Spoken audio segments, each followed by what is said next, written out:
Welcome to સ્વાદ series. હું નેહા આજે તમારા માટે લઈને આવી છું વેજીટેબલ ફ્રેન્કી. તો જોઈ લઈએ કઈ રીતે બનાવીશું આપણે. તો એક પેન પર આ રીતે 2 ચમચી જેટલું તેલ લઈ એને સ્પ્રેડ કરી દેવાનું છે.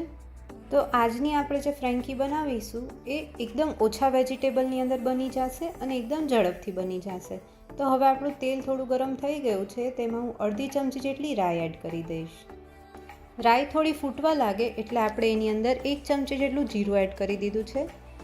જીરું પણ થોડું ક્રેકલ થાય એટલે એમાં આપણે 1 બાઉલ જેટલું ઝીણા સમારેલા કાંદા એડ કરી દેવાના છે. કાંદા એડ કરી દઈએ પછી એની અંદર 3 થી 4 જેટલા કરી પત્તા એડ કર્યા છે અને 1 સૂકું લાલ મરચું એડ કર્યું છે. વધારે સ્પાઇસી જોઈતું હોય તો વધારે સૂકા લાલ મરચાં લઈ શકાય છે. મેં અહીં 1 જ લાલ મરચું લીધું છે. બધું મિક્સ કરી દઈશું. ઓનિયન છે એ થોડા આછા ગુલાબી કલરના થઈ ગયા છે એટલે હું આદુ લસણની પેસ્ટ અડધી ચમચી જેટલી લીધી છે એ એડ કરી દઈશ. આદુ લસણની કચાશ દૂર થાય ત્યાં સુધી આપણે એને પેન પર આ રીતે જ સાંતળી લઈશું. તો હવે આપણી પેસ્ટ છે એ સરસ શેકાઈ ગઈ છે. તો એમાં અડધી વાટકી જેટલું ઝીણું સમારેલું કેપ્સિકમ એડ કરી દેવાનું છે. તો આજે આપણે જે ફ્રેન્કી બનાવવાની છે એ એકદમ ઓછા વેજીટેબલમાં બનાવીશું અને એ પણ આપણે રાતની વધેલી રોટલીમાંથી બનાવીશું. તમારે જો બપોરે કે રાત્રે રોટલી વધી હોય તો તમે આ રીતે ફ્રેન્કી બનાવી અને એ રોટલીનો યુઝ પણ કરી શકો છો. તો હવે 2 ટમેટાં લીધા હતા એની મેં પ્યુરી બનાવી દીધી છે એ એડ કરી દઈશું અને બધું સરસ મિક્સ કરી દેવાનું છે.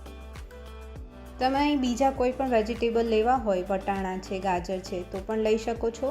મેં અહીં 1 કે 2 જ વેજીટેબલ લીધા છે અને ફ્રેન્કી બનાવી છે. તો બધું સરસ મિક્સ થઈ ગયું છે. હવે મસાલા એડ કરી દઈએ. તો 1 ચમચી મીઠું લીધું છે, અડધી ચમચી જેટલો હળદરનો પાવડર લીધો છે અને 1 ચમચી જેટલું લાલ મરચું લીધું છે. તો અહીં બીજા કોઈ મસાલા હું એડ નથી કરી રહી કેમ કે આપણે ફ્રેન્કીનો એક સરસ ચટપટો મસાલો તૈયાર કરવાનો છે જે આપણે આના પર સ્પ્રિંકલ કરીશું. તો એકદમ સિમ્પલ મસાલા અને એકદમ સિમ્પલ રીતે આજની આપણે ફ્રેન્કી બનાવી છે. તો હવે ટમેટાં છે એ થોડા વધારે સોફ્ટ થાય એના માટે હું એને 1 થી 1.5 મિનિટ માટે આ રીતે લીડ કવર કરી દઈશ. તો જોઈ શકો છો આપણા ટમેટાં છે એ સરસ સોફ્ટ થઈ ગયા છે અને તેલ છે એ પણ થોડું છૂટું પડવા લાગ્યું છે. તો હવે બધું સરસ મિક્સ કરી દેવાનું છે અને એમાં આપણે એડ કરી દઈશું 2 ચમચી જેટલો ટોમેટો કેચઅપ. ટોમેટો કેચઅપથી આની અંદર જે ટેંગીનેસ આવે છે એ બહુ સરસ લાગે છે. હવે થોડું સ્પાઇસી કરવા માટે હું અહીં રેડ ચીલી સોસ આવે એ અડધી ચમચી જેટલો એડ કરી દઈશ. બધું સરસ મિક્સ કરી દઈશું. તો બધું સરસ મિક્સ થઈ જાય એટલે આપણે એની અંદર બોઇલ કરેલા બટાકા એડ કરવાના છે. મેં અહીં 3 થી 4 બટાકા છે એ બોઇલ કરી સ્મેશ કરીને રાખ્યા હતા. તમે છીણીની મદદથી છીણીને પણ નાખી શકો છો. તો 4 જેટલા બટાકા લીધા છે એને આ રીતે એડ કરી દીધા છે. મિક્સ કરી લઈશું અને આપણો માવો તૈયાર કરી લઈશું. તો આપણો બટાકાનો માવો છે એ તૈયાર થઈ ગયો છે અને તેલ પણ આપણું થોડું છૂટું પડવા લાગ્યું છે. તો એની અંદર હું કોથમીર એડ કરી અને મિક્સ કરી દઈશ. તો આપણો ફ્રેન્કીનો મસાલો રેડી થઈ ગયો છે.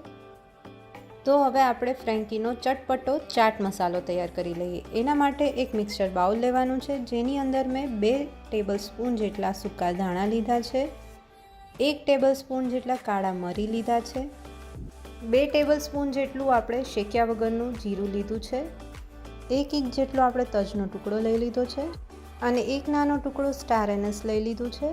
1 ટેબલસ્પૂન જેટલું આપણે આમચૂર પાવડર લઈ લેવાનો, 1 ચમચી મીઠું એડ કરી દીધું છે, 1 ચમચી જેટલો લાલ મરચાંનો પાવડર લીધો છે.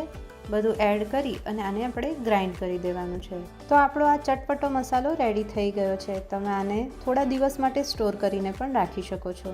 તો હવે આપણે આપણી ફ્રેન્કી બનાવી લઈએ. તો એના માટે મેં અહીં બપોરની વધેલી જે રોટલી હોય એનો યુઝ કર્યો છે.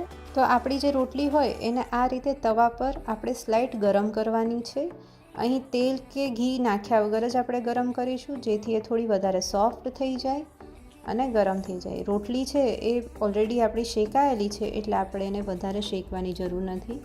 તો આ રીતે તવા પર થોડી આપણે એને ગરમ કરી લઈશું. તો આ રીતે આપણી રોટલી છે એ ગરમ થઈ જાય પછી એને આપણે પ્લેટમાં કાઢી લેવાની છે. એના ઉપર હું લગાવી દઈશ ગ્રીન ચટણી જે આપણે ઘરે બનાવેલી ગ્રીન ચટણી છે એ જ લગાવી રહી છું. હવે આપણે એડ કરી દઈશું ટોમેટો કેચઅપ, એને પણ સ્પ્રેડ કરી દઈએ. અહીં ટોમેટો કેચઅપ અને ચટણી છે એને આપણે રોટલીની ધાર હોય ત્યાં આપણે નહીં લગાવીએ. જો એવું કરીશું તો જ્યારે આપણે ફ્રેન્કી વાળીશું ત્યારે બધું બહાર નીકળી જશે. હવે જે આપણે માવો તૈયાર કર્યો હતો એને આ રીતે હું વચ્ચે રાખી દઈશ. તો હવે ફ્રેન્કીની અંદર થોડી ક્રન્ચીનેસ લાવવા માટે હું આ રીતે શ્રેડ કરેલું કેબેજ છે એને મસાલા ઉપર રાખી દઈશ. હવે જે આપણે ચટપટો મસાલો બનાવ્યો હતો એને સ્પ્રિંકલ કરી દેવાનો છે. આ મસાલાથી આપણી ફ્રેન્કી છે એનો ટેસ્ટ બહુ જ સરસ આવે છે.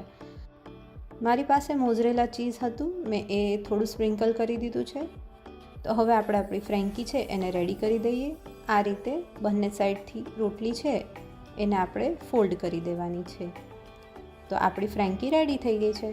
પણ બહાર જે ફ્રેન્કી મળે એ થોડી ક્રિસ્પી હોય છે, આ સોફ્ટ છે. તો હવે રોટલી છે એને આપણે થોડી ક્રિસ્પી કરવા માટે તવા પર આ રીતે 1 ચમચી જેટલું આપણે ઓઇલ લઈ લેવાનું છે, એને સ્પ્રેડ કરી દઈશું. એના પર આપણી ફ્રેન્કી છે એને આ રીતે મૂકી દેવાની છે. તો 1 થી 2 મિનિટની અંદર જ તમારી ફ્રેન્કી છે એ સરસ ક્રિસ્પી થઈ જશે, કેમ કે આપણી રોટલી છે ઓલરેડી શેકાયેલી જ છે.